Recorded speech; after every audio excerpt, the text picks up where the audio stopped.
Thank you. I will try to stick to 6 minutes, more or less.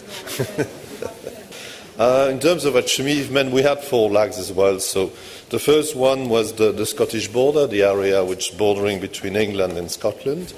Well, I think the main innovation there is, in terms of method, was the definition of innovation areas. So they wanted to break the sectorial approach, and to do that, they defined areas in which they would seek innovation in a cross-sectoral way. So it was a way of trying to achieve a better integration between sectors. It was also used to break down barriers between different levels in the community and trying to involve young people, which for them is a very important focus of their work.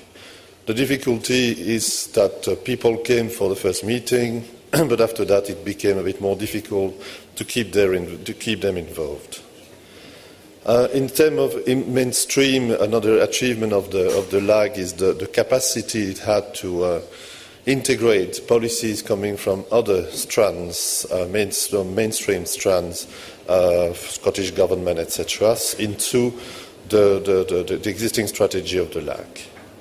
In terms of results, there are many indicators of success that you can see in the synopses that are available, but you also have a sense of increased cohesion, and that increased cohesion comes from the capacity building work that has been done and the networking.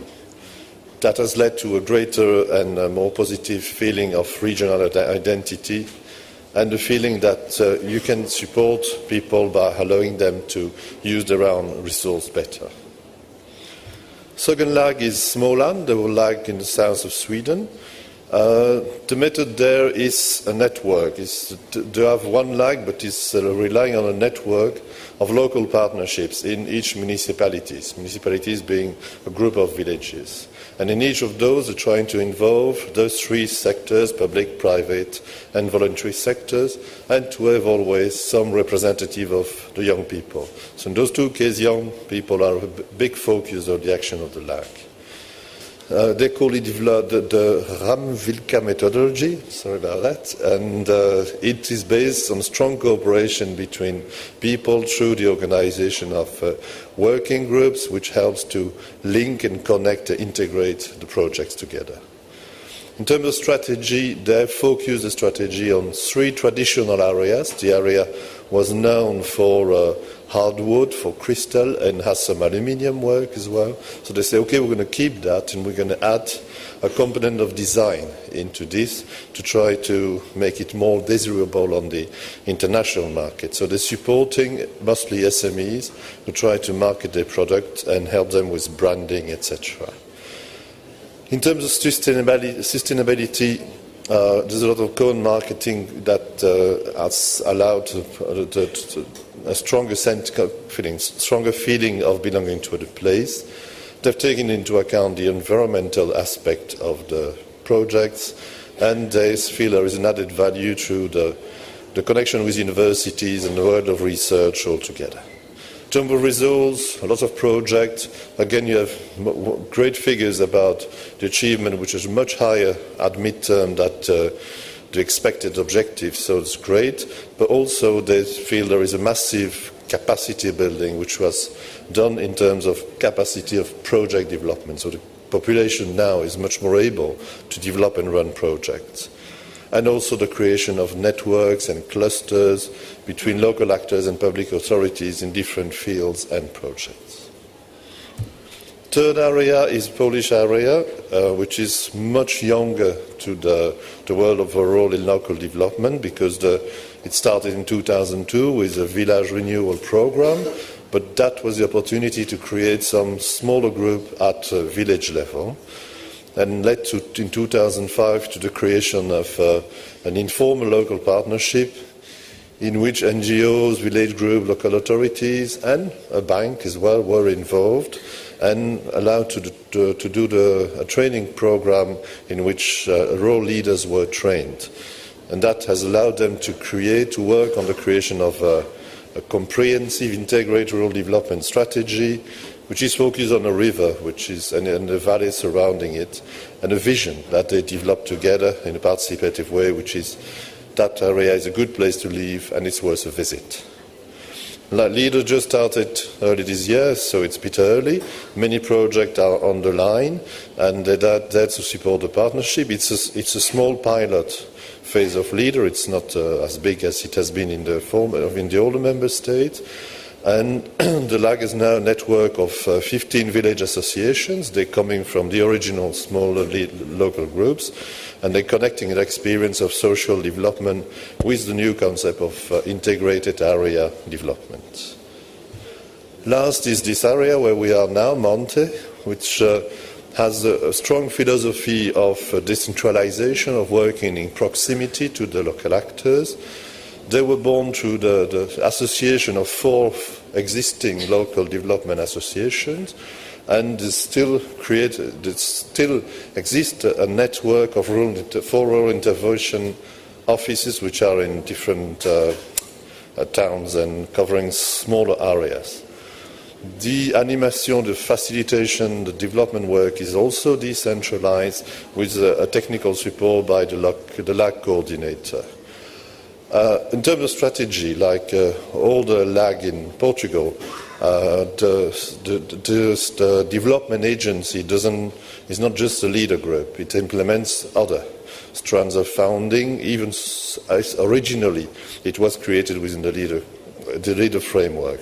Now they do other strands like Equal, etc. And they've developed a strategy which is much wilder, which includes rural development, but also citizenship, social inclusion, environment and cooperation. In terms of results, over 200 projects, 140 jobs created, large investment in the area. But mostly important is the diversification of economic activities, which has been induced by the leader action, which would not have been possible in the absence of leader. We saw different projects, but I'm not going to go in details about it. Difficulties, which I've tried to group, and there's a lot of them apparently. Difficulties in terms of the partnership. Of course, it's difficult to have a partnership of the 3-level private, public, voluntary sector. It's the richest approach, but it's difficult to maintain, to keep alive. Difficulty to engage young people, even so they're important because they are the future.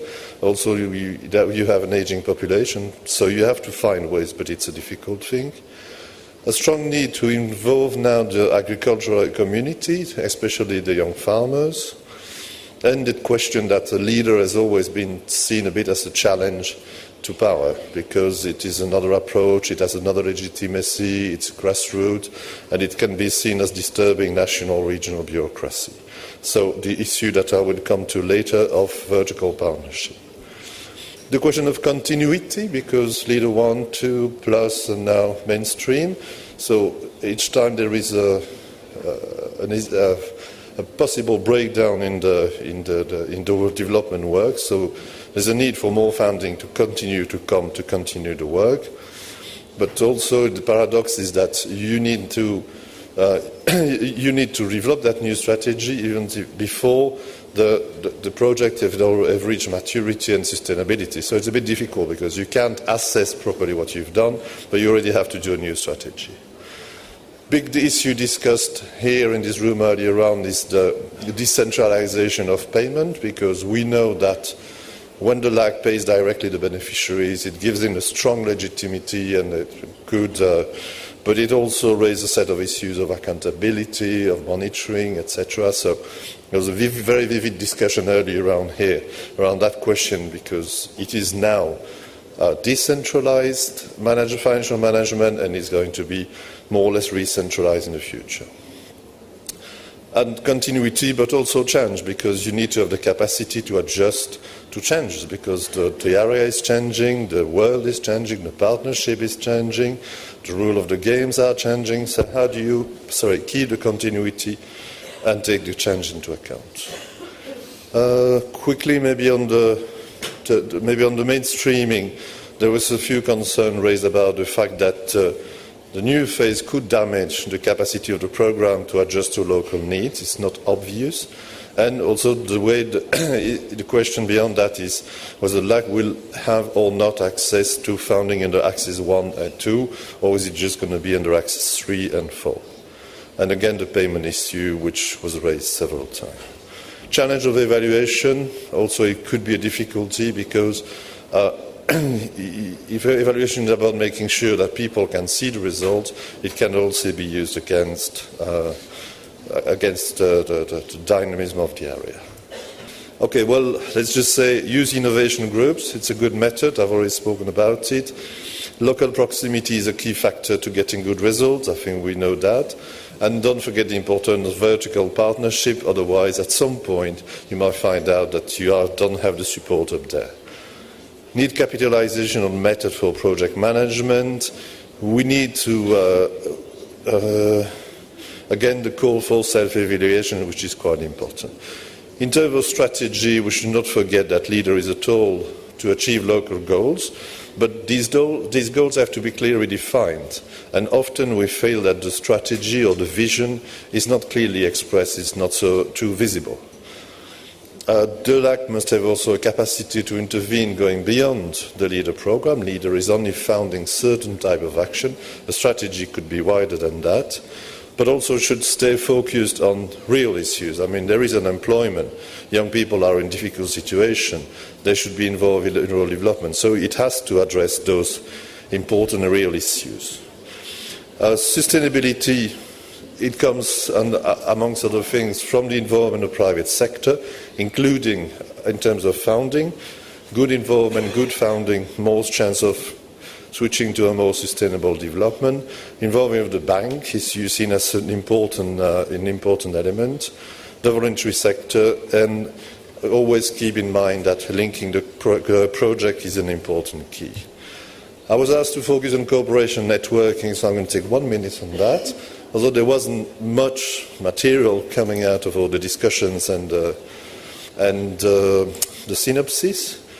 The question why people cooperate, clearly it's always linked with the strategy, which is rather good news. I mean, it's wood, it's fashion school, it's projects which are fairly connected to the strategy. Who is involved in that? In terms of transnational cooperation, usually the contacts were established in Leader 2, and those were, at least in the case I have seen here, and those former contacts bring at the same time know-how. They know they've got the competence to run those projects, but know who as well. They know who they can approach to build up partnerships.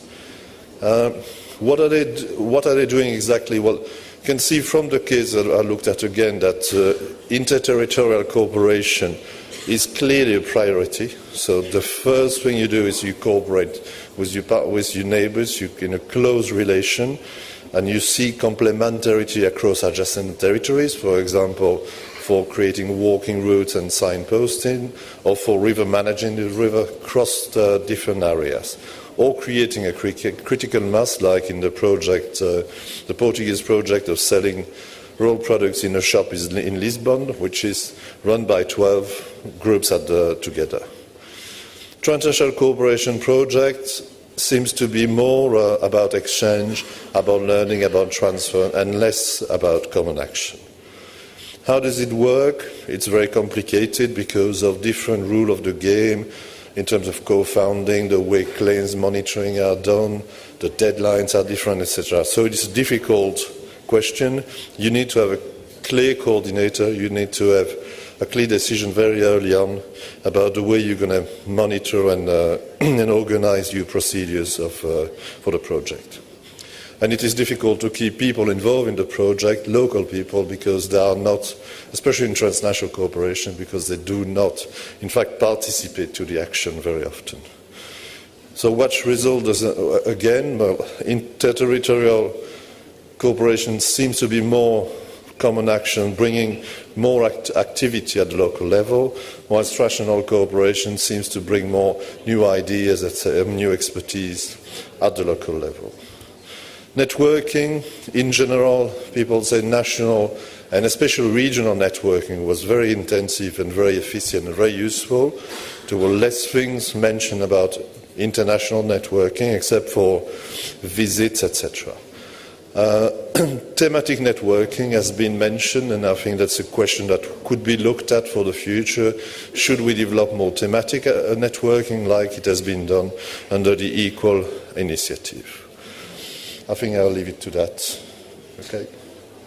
Oh, thank you.